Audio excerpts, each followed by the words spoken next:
All right, hello and welcome everyone. Before we get into today's video, this video is sponsored by Discord Nitro. For those of you not aware, somehow, Discord Nitro is a $10 a month subscription service that provides not only a large library of games to play, but also perks in Warframe ranging from full deluxe bundles, as I've previously covered on the channel, and perks like the one available this month. You can get all the perks and jump into my community Discord from the links in the description below, and thanks again to Discord for sponsoring today's video.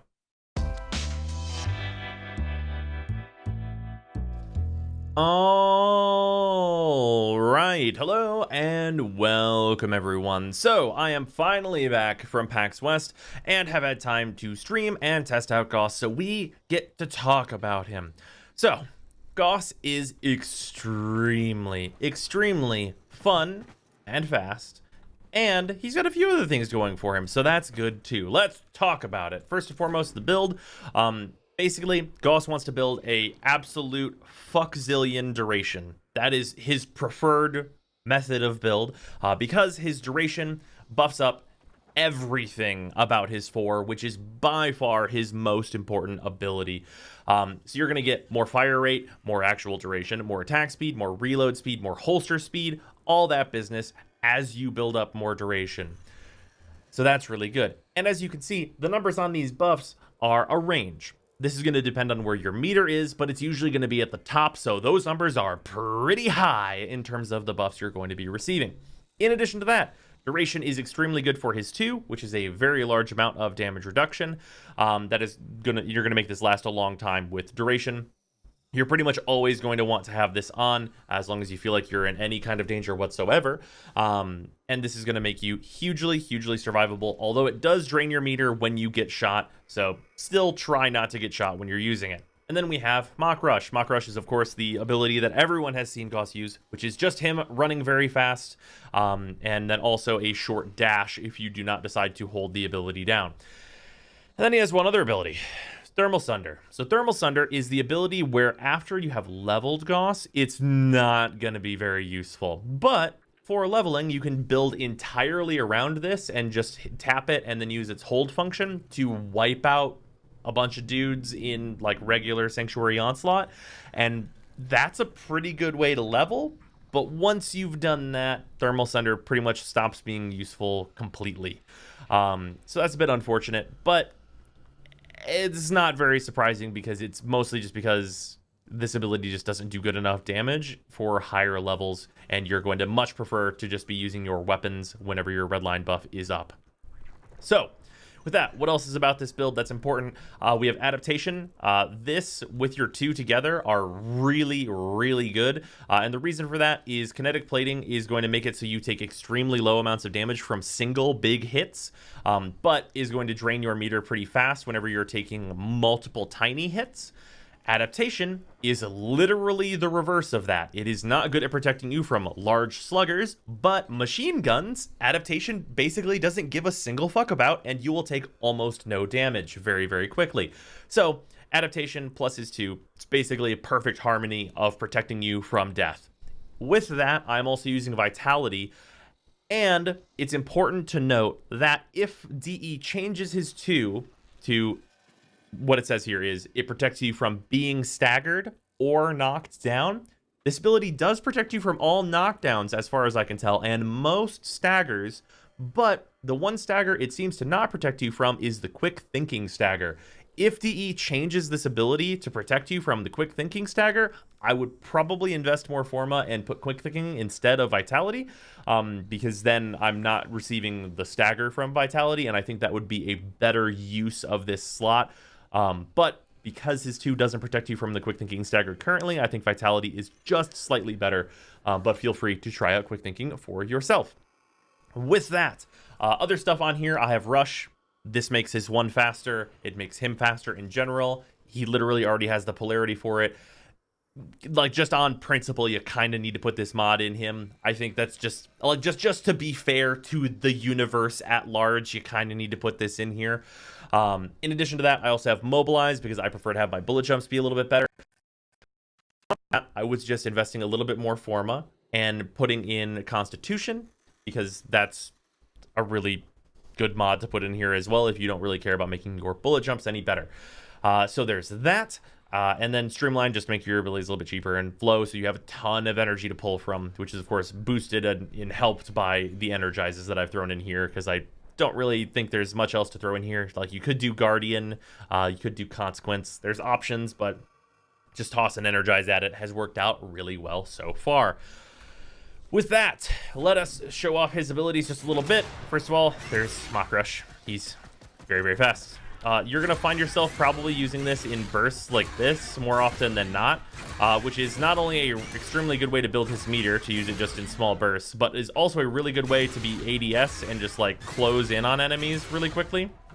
So that'll be a thing that you'll probably find yourself doing quite often in close quarters, and you'll probably find yourself doing this a lot less than you might expect unless you are in the open world or in certain tile sets where like big long hallways are going to be a little bit more common.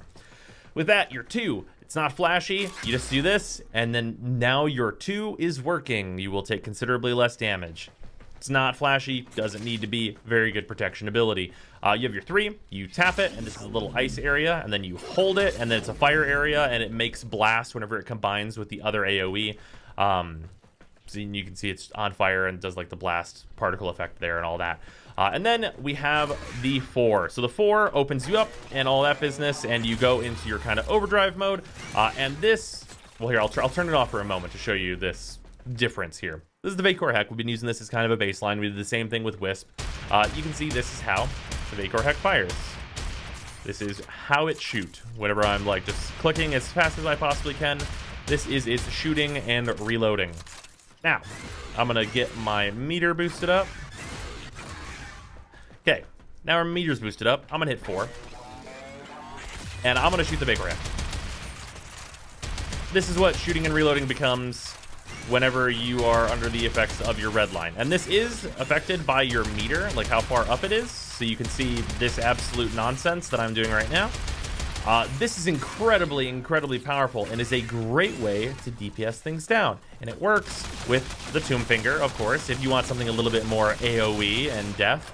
And you can see how fast it recharges and all that. This is an absolutely devastating way to play Warframe. It's super fun, and it's also extremely, extremely effective. Because as you might be able to imagine, not a lot of things like do the whole surviving thing whenever you can shoot this fast and reload this quickly, because you don't have any downtime. You're just here to kill. And the other thing to note about his 4 is that you can see the meter building like over the top there, where it's like the percentage going up and up. If you get that to 100%, you won't lose anything whenever your 4 ends, and you lose less and less as that meter gets higher. It's usually not a thing you really need to worry about. You just want to make sure you're staying completely revved up while you're in your 4, but that's mostly just because you want to maintain your buffs, not really that you need to maintain this meter. Also, you can of course cancel your 4 at any time early, and you see that I don't lose anything there because I was at 100%. Anyway, let's spawn some enemies in and show this off because it's hilarious. So our meter's at the top. You're gonna notice it's very, very hard for me to take any damage at all because I'm just gonna be boosting around and just, you know, just doing it to it pretty much. Like even these enemies that are not weak to the damage type I'm using on my Heck, like the Bombards, with all their armor and everything, they kind of just get shredded. Like it's, I don't even really need to stay at max here because my 2's on and I've got adaptation, so I'm immune to most things. Are they all dead already? They can't all be dead already. Oh no, here's one. Yeah, so basically that. You're just gonna be boosting around, finding your targets, killing them. Turns out he's really, really good at disruption. I know that might be shocking, but running from place to place and then taking out priority targets by, you know, he's pretty good at it. Turns out he's solid at it. So yeah, I mean, there's not really a whole lot else to say here, if I'm completely honest with you, because he buffs the absolute shit out of your weapons. He's super fast and he's really hard to kill. And there's not a whole lot more to him than that. It's really powerful. You'll probably enjoy using him if you liked what you saw here. Is he going to be like the best Warframe? No, I would say at current, a good example of one that outpaces him is Wukong, because Wukong is not as fast, admittedly, but has the freedom of movement in flight and all the advantages that comes with that.